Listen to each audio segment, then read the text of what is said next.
کفار مکہ نے ایک موقع پر نبی کریم صلی اللہ تعالی علیہ وسلم سے پوچھا کہ اللہ تعالیٰ کی صفات کیا ہے، ہم نے رب کریم کو پہچاننا ہو تو مالک کی پہچان کیا ہے؟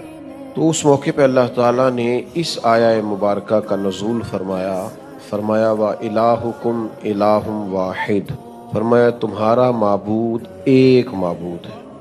اس کی صفت یہ ہے کہ لا الہ الا، اس کے سوا کوئی عبادت کے لائق ہاں یہ تمہارے لیے گویا خوشخبری ہے کہ هو الرحمن الرحیم، وہ بڑا ہی مہربان ہے اور نہایت رحم کرنے والا ہے۔